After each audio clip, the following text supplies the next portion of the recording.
Hey guys, welcome back to another video, and in today's video we're going to be testing the Zeiss Touit 32mm f1.8 while recording video on AFC. So autofocus continues.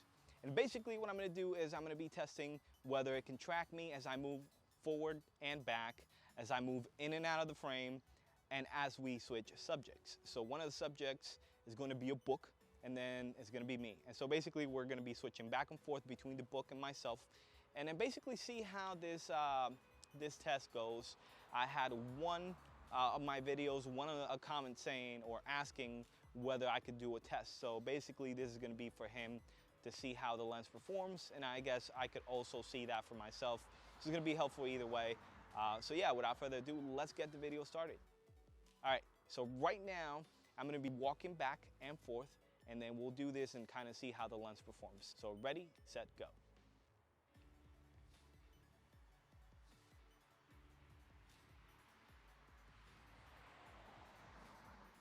All right, so I have no flippy screen, so I have no idea how this is going and how it's performing. So hopefully it's tracking me very well, and if not, well, it is what it is.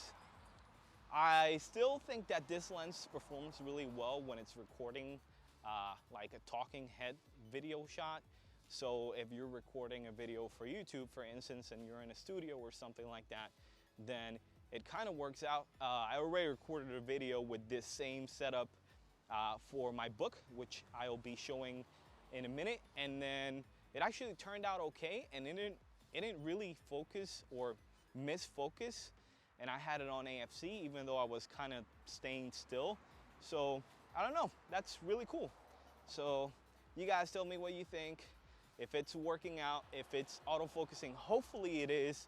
I'd be really frustrated if I'd been doing this for nothing. But yeah, so now that I have this test done, we're gonna jump into, well, we're gonna do the jumping in and out of the frame. So let's get that part done. All right, in the frame, out of the frame, and again in the frame, and hopefully it's doing really well. Out of the frame,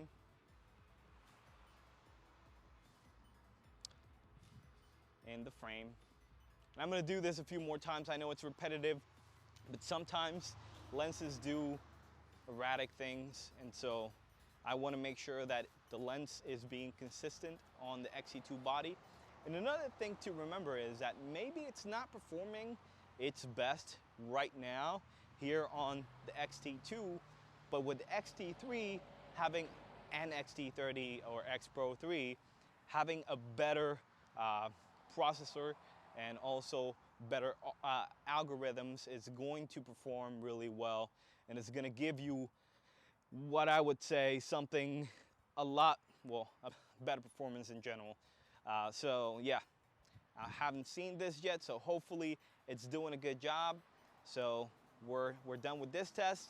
Now we're going to jump into the book. So basically it's going to go from subject to subject, and then let's see how that does. And if it does really well, then I guess I could recommend it for video use. Right now I have the Rode Video Mic Go, or Mic Go, whatever the name is, and it's doing really well. But when the lens is using a mic that's mounted on top of it or very close to the lens, you can hear a small grinding. It's not going to be that huge of an issue, but nonetheless, I do have to point that out. So it's not excessive as some people will make that out to be, but still, you know, if you have a microphone like the Video Micro, or one of those smaller mics that you know, mount on top of the camera, then you're probably gonna wanna reconsider how you position them, maybe having an extension cable that would bring the mic closer, and then that way you can avoid having that sound going through the mic, and then you can have the, you know, the subject or the talent have them mic'd up, or at least, you know, with a shotgun mic that's closer, and then it'll give you a better sound. So yeah, without further ado, let's get the book and then let's do that test. I know I'm rambling, so let's go. All right. Okay, so hopefully I'm in focus. I just hit the record button for this last test. So basically I have my book right here, Neighborhoods of San Antonio. I'm gonna leave a link down below. It's a book that I made through Blurb. It's really nice. I basically did a project where I went around to different neighborhoods in San Antonio, and what I did was, this is gonna be part of the test as I talk about the book. So basically what I did was I went to different neighborhoods, nicer neighborhoods, not so nice neighborhoods, and I kind of just put them together in like a contrast scenario where I have, you know, like really nice houses, apartments, and then I contrast them with not so nice apartments, not so nice houses. So one of the really cool ones is this one right here, and basically this house right here, I don't know if you can see it, it has a mattress and some pillows that are right outside the house. The one that I showed previously, which has two couches, are right outside the house. I think that they were really nice. They turned out really nice. It was a really nice project. I'm really happy how they turned out. Now, I didn't shoot this with Fuji. Unfortunately, I was not a Fuji shooter at the time.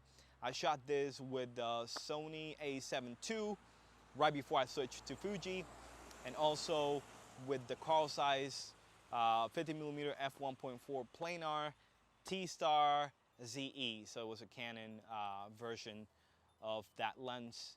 And so yeah, it turned out really well. It has a hard cover, so it does feel a little bit nicer than a soft cover. One thing that I do wish they had done better is, you're probably not going to be able to see this, but it does have some lines as if the print didn't actually, like if the printer had missed one of the lines. So yeah, I guess that's it for this type of test. Hopefully it worked out and the video is looking good. But yeah, now I'm gonna check for, I guess, whether the video turned out okay or not, and then I'm gonna give you a final conclusion. So yeah, in conclusion, how did it perform? I would say it performed almost all the way. There were a few times where, you know, when I was moving in and out of the frame, it certainly didn't do, you know, a good job. And I would say that was the major downfall of this lens. But keep in mind that we're using an X-T2. So an X-T3 or an X-T4 would definitely make this lens fully functional. Again, it performed really good. I like the colors, I like the pop. I also like, you know, the rendering. Now, the autofocus areas are not as smooth as, say, you know, like the Fuji 35mm f2 or the Fuji 35mm f1.4. But it does have a classical rendering, classical Zeiss rendering, right? So it does look, you know, very Zeissy, if I could say that. So for me, I really enjoy that look. I really enjoy the colors that I get from the lens, and so because of that, I can definitely recommend it. Moving back and forth was a lot easier on the lens and the camera, and also, you know, switching subjects between, you know, like going to the book and then going to, you know, myself, you know, switching subjects. It wasn't really hard on it at all. So I'd say that, you know, for the most part, it's a really good lens. I enjoy it. A lot of people, you know, like to use Fujis, and that's fine. I like Fuji lenses as well. But lenses like this have a special look, right? And, you know, you just don't get them with the Fuji. You know, the Fuji has a nice pleasing look to them. Something between like vintage and modern. So it's kind of like an in-between, and then the rendering is, you know, depending on the lens, for the most part, they're very soft. So I like that. This isn't a soft lens, you know? You don't get this lens just because it's a soft lens. You get it because it has a look, it has a signature. That's what I would say. I'd still recommend it. Again, I guess that should be it. If you guys have any questions, please leave them down below. If you guys want me to do any more tests, again, leave them down below. If you guys want to take a look at the book, I'm going to leave a link down below. You can preview all the pages if you want to. If you want to buy them, also, you can buy it by using the link down below. Thank you for watching, and I'll catch you guys later.